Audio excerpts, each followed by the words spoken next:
evolução e inovação humana. O surgimento da tecnologia, os avanços no estudo, a ciência, todos os campos de vida que se modificam de acordo com as fases de remodelamento social. Dessa forma, cabe ao direito se adaptar e abarcar campos extrajurídicos que surgem ao longo dos tempos. Considerando uma situação hipotética de um casal que, por não possuir condições biológicas de gerar sua prole sem a assistência de inseminação artificial, ou por mero interesse em preservar sua genética para a futura intenção de conceber uma vida em momento posterior. Diante da situação, o direito busca cada vez mais se desdobrar e regulamentar as possibilidades que podem surgir a partir dessa nova prática.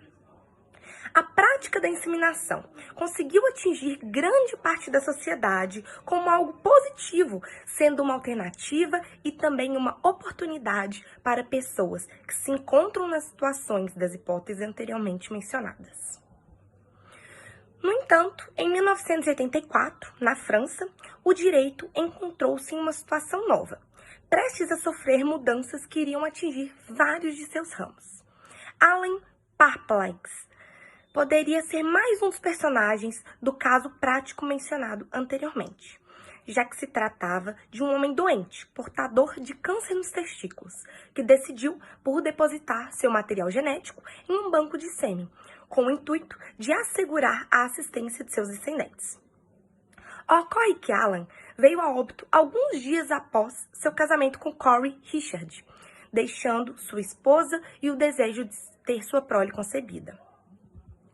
Este caso pode ser citado como um marco mundial, haja vista que não se tratar de uma simples inseminação, mas sim uma busca de Corey Richard por utilizar material genético depositado por seu marido e realizar uma inseminação post-mortem de seu cônjuge.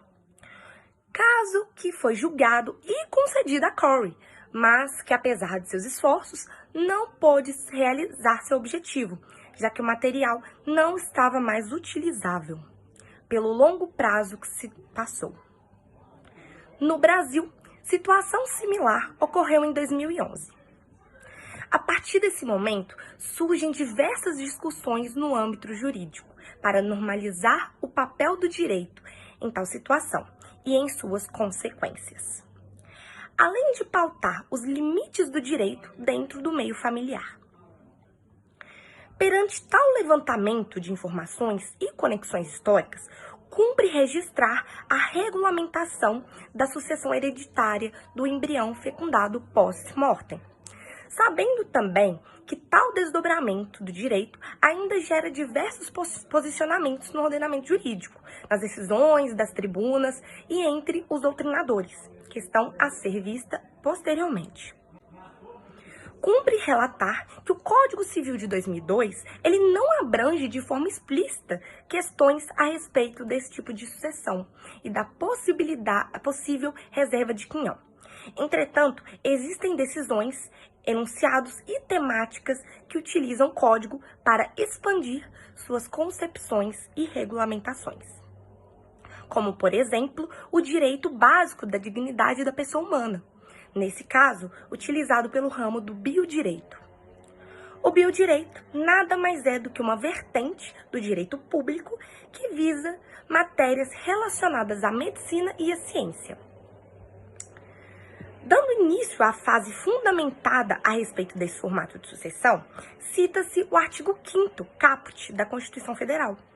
Todos são iguais perante a lei, sem distinção de qualquer natureza. Partindo de tal premissa, entende-se que o direito deve assegurar que os nascidos post-mortem sejam assegurados pela mesma garantia que os demais, possuidor de direitos e deveres, bem como o direito de receber a sua cota de sucessão. O capítulo 2º, tópico da filiação presente no Código Civil, assevera que o artigo 1596, que os filhos, havidos ou não de relação de casamento ou por adoção, terão os mesmos direitos e qualificações, proibidas quaisquer designações discriminatórias relativas à filiação. Seguindo para o artigo 1597, fala que presume-se concebidos na constância do casamento os filhos. Inciso 2º, nascidos nos 300 dias subsequentes à dissolução da sociedade conjugal, por morte, separação judicial, nulidade e anulação do casamento. Inciso 3º, havidos por fecundação artificial homóloga, mesmo que falecido o marido. Inciso 4º, havidos a qualquer tempo, quando se tratar de embriões excedentários, aqueles in vitro, decorrentes de concepção artificial homóloga. Inciso 5º, havidos por inseminação artificial heteróloga, desde que tenha prévia autorização do marido. A respeito da sucessão hereditária, o Código Civil aduz no artigo 1798 que legitimam-se a suceder as partes nascidas ou já concebidas no momento da abertura da sucessão. Até esta opção prevista no artigo 1798, já existe a garantia aos descendentes concebidos até o momento da abertura da sucessão, ou seja, o falecimento do ascendente. O CNJ regulariza pelo provimento 63 de 14 de novembro de 2017, pelo artigo 17, que será indispensável para fins de registro e de emissão de certidão de nascimento a apresentação dos seguintes documentos. Parágrafo 2º. Nas hipóteses de reprodução assistida post-mortem, além dos documentos elencados no inciso do caput, nos incisos do caput deste artigo, conforme o caso, deverá ser apresentado termo de autorização prévia específica do falecido ou falecida para uso do material biológico preservado, lavrado por instrumento público ou particular com firma reconhecida.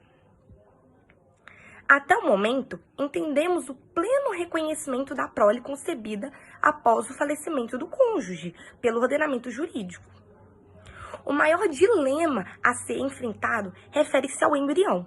Desta forma, o enunciado número 267 do CJF e do STJ, da terceira jornada de direito civil, elucida que a regra do artigo 1798 do Código Civil deve ser estendida aos embriões, formados mediante uso de tecnologias de reprodução assistida, abrangendo, assim, a vocação hereditária da pessoa humana a nascer, cujos efeitos patrimoniais se submetem às regras previstas para a petição da herança. Perante tal enunciado, a vertente adota o conhecimento do embrião fecundado post-mortem e sua isonomia. No entanto, com o embate do sistema jurídico, foi colocada em discussão a ADI 3.510, julgada pelo STF, com caráter que afasta o embrião do nascituro, não preservando pela igualdade entre ambos. A decisão permite que os embriões in vitro sejam utilizados para estudos de célula-tronco, conforme o artigo 5º da Lei de Biossegurança, Lei 11.105 de 2005. Portanto, fica evidente que no ordenamento jurídico está repleto de lacunas para a definição da sucessão hereditária do embrião fecundado post-mortem. Para quem busca pleitear ação em favor do embrião pós-mortem, em seu quinhão, deverá buscar base na doutrina e na jurisprudência, bem como requerer a concorrência na herança. Olá, eu vou falar agora sobre o que diz a jurisprudência e a doutrina sobre o direito sucessório pós-mortem. Como dito anteriormente pela Sara, a possibilidade de gerar uma vida mesmo após a morte do decujus, utilizando seu material genético, é uma realidade discutida por doutrinadores e se encaminha nas jurisprudências de todo o país.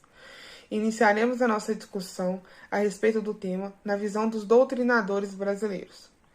A doutrina se encontra em divergência sobre a possibilidade de sucessão pós-mortem. Há quem diga que mesmo que a filiação reconhecida, o filho concebido após a morte do seu genitor, o mesmo não terá capacidade sucessória. Para Carlos Cavalcante de Albuquerque Filho e Carlos Alberto Gonçalves, a concepção de um novo membro familiar, sem as condições estruturais familiares completas por ambos os pais, fere o princípio do melhor interesse da criança, sendo antiético permitir a concepção de um órfão. Para Eduardo de Oliveira Leite, a técnica de inseminação pós-mortem é desaconselhável por trazer consequências de natureza éticas e psicológicas para o filho póstumo, decorrente da convivência familiar com apenas um dos seus genitores. Analisando-se um outro lado da doutrina, Vanessa Ribeiro Souza diz que, mesmo que o princípio do melhor interesse da criança seja essencial no nosso ordenamento jurídico, não deve haver uma hegemonia, uma fórmula impositiva de um modelo ideal de família, não podendo o direito da criança excluir peremptoriamente algumas formas de família. Carlos Alexandre Moraes já diz que, na existência do consentimento, expressando a vontade do decujus, a inseminação após a sua morte, o filho póstumo não poderá ser excluído da sucessão. Carlos acredita que o decujus deixando sua vontade expressa, o embrião ele não pode ser excluído da sucessão. Contrapondo a ideia de Leite, mencionada agora há pouco, Ana Carolina Oliveira Montalbano vai em concordância com a técnica de inseminação, sobre o argumento de ser convergente no direito da criança, sustentando que o princípio da liberdade do planejamento familiar deve prevalecer, posto que o projeto parental foi devidamente expressado em vida e assim não deve ser encerrado com a morte. Além do mais, deve-se levar em consideração que a monoparentalidade é constante nos dias atuais. Alguns doutrinadores dizem se tratar de uma proposta complexa, e realmente é uma proposta complexa, pois, analisando o artigo 2º do Código Civil, que impõe a proteção ao direito do nascituro a partir de sua concepção, mas, no momento do falecimento do genitor, da genitora, sequer existe um embrião, não se podendo ainda se discutir os direitos sucessórios em razão da sua teoria natalista, adotada pelo direito brasileiro, por não se falar que há um sujeito de direitos.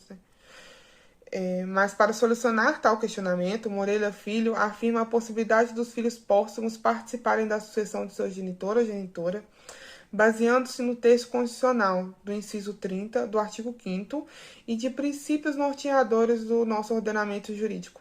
Dentre eles, um princípio da dignidade da pessoa humana, do melhor interesse da criança e, em especial, a igualdade entre os filhos, sendo, portanto, impraticável o tratamento jurídico diferenciado ao filho concebido na reprodução pós-mortem.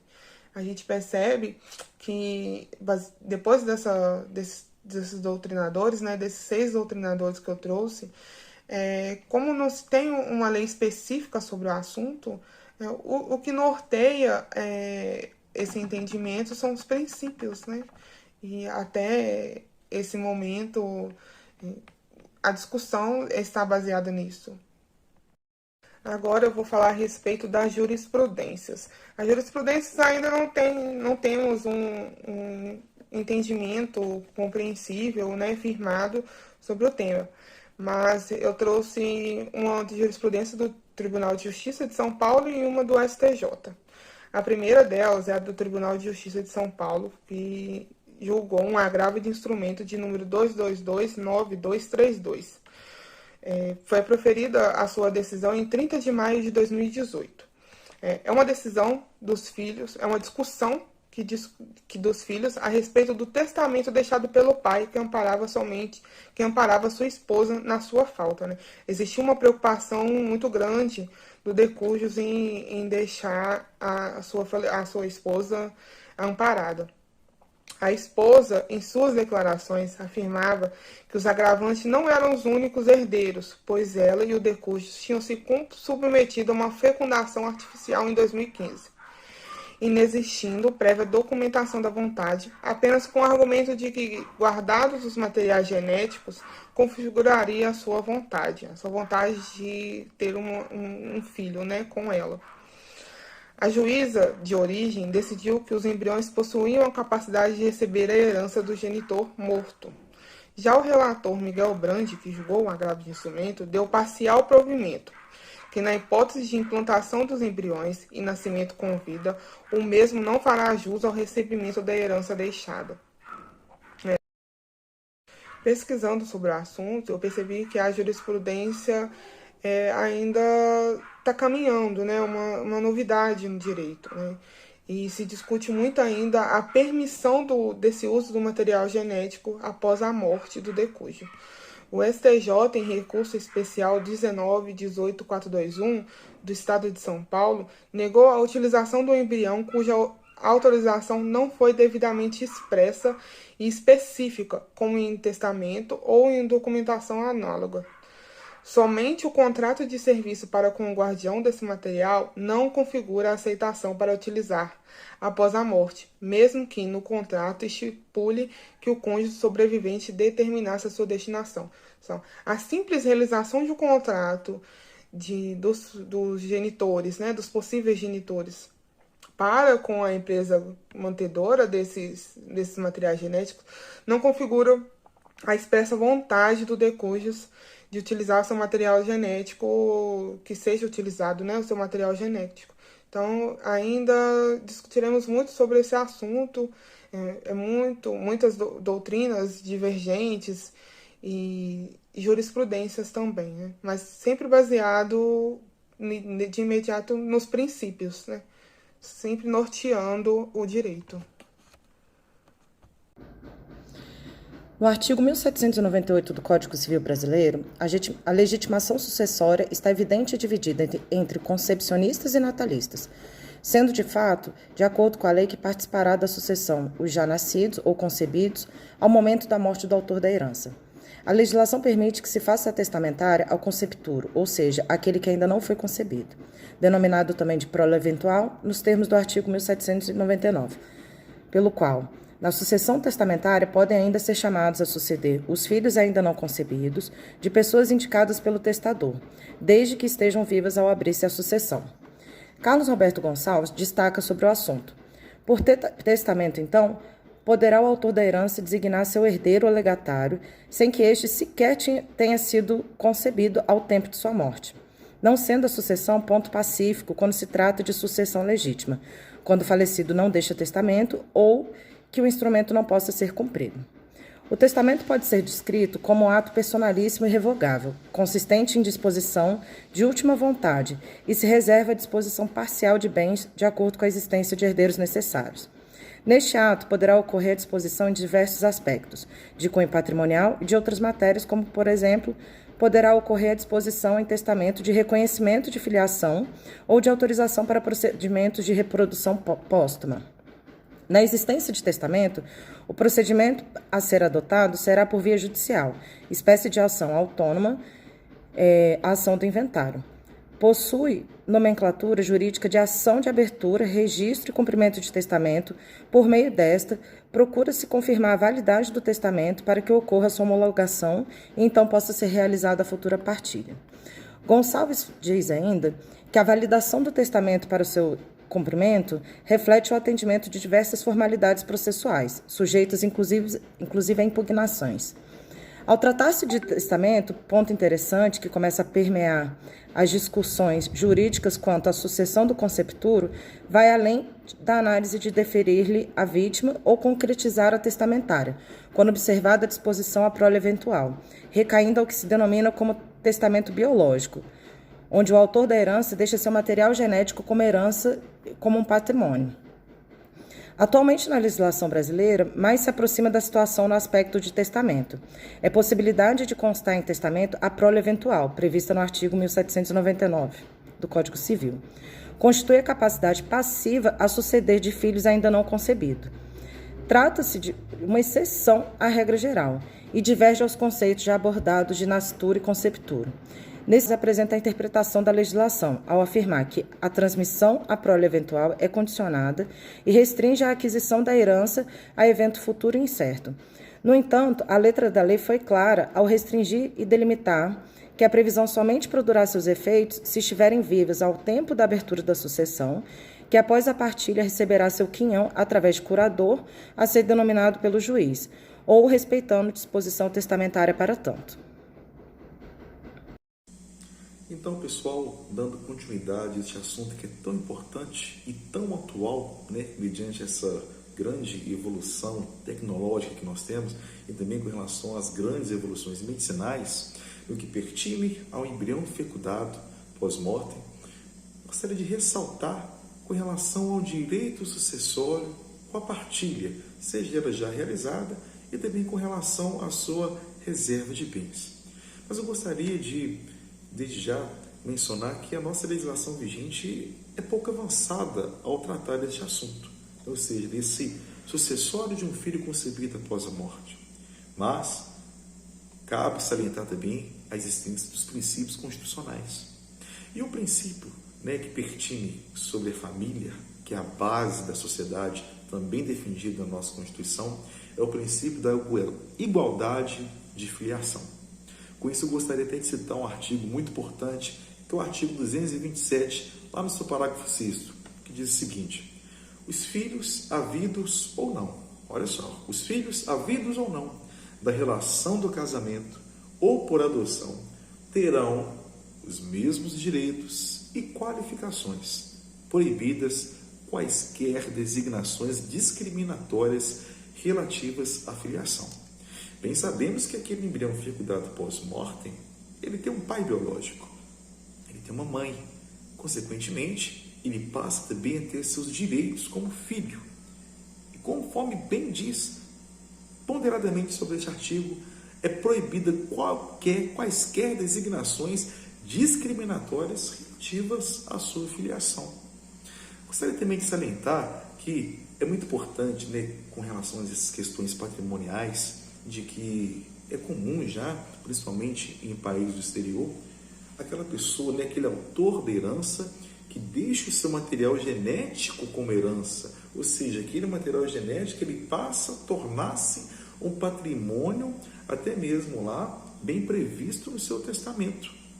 E é muito importante ressaltar que existe um estudo científico o título do seu artigo é Testamento Genético celebra a dignidade da vida. É um artigo feito por Jones Figueiredo Alves em 2014, lá no estado de Israel, que trata justamente sobre essas questões patrimoniais, ou seja, daquelas pessoas que deixam em seu testamento aquele testamento biológico, ou seja, aquela questão patrimonial de um bem seu baseado em questões genéticas, ou seja, um bem genético passado, ou seja, o fruto desse bem genético logo vem a ser um filho que, por consequência, teria ali os seus direitos, as sucessões. Bom, vamos falar também sobre a partilha. O que é a partilha? A partilha ela é a divisão do acervo entre os sucessores do falecido após o inventário. Sendo assim, cada herdeiro, através de partilha, recebe a sua parte de herança. Por que eu estou querendo dizer isso? Abrindo um parênteses também que existe o conceito sobre partilha. Que essa partilha é uma nova partilha de bens que, por algum motivo, não foram partilhados no processo de inventário. Porque cabe salientar que sobre a reserva de bens, ou seja, após o julgamento da partilha, torna-se a herança divisível. E a partir do momento que essa herança torna-se a ser divisível, é necessária também a preservação dos direitos quanto à partilha do patrimônio de cujos. Ou, em outras palavras, reserva-se um quinhão daquele que demonstra minimamente a existência da plausibilidade entre o pedido e a necessidade de urgência para a reserva de sua cota. Ou seja, aqui, o fruto daquele embrião fecundado pós-morte, ele também tem o seu direito, ou seja, aquela criança, aquele ser, ele passa também a ter o seu direito com relação às questões da sua sucessão. Bom, é um assunto muito dinâmico, é um assunto muito polêmico, existem diversas opiniões doutrinárias, no entanto, também carece de uma previsão no nosso ordenamento jurídico para nos dar um maior embasamento sobre essas questões do embrião fecundado pós-morte, com relação à sua partilha, com relação às suas reservas de bens, e também baseado no princípio da nossa Constituição, que é, conforme ponderado anteriormente, o princípio da igualdade de filiação, e que não deve haver qualquer designações discriminatórias relativas à sua filiação.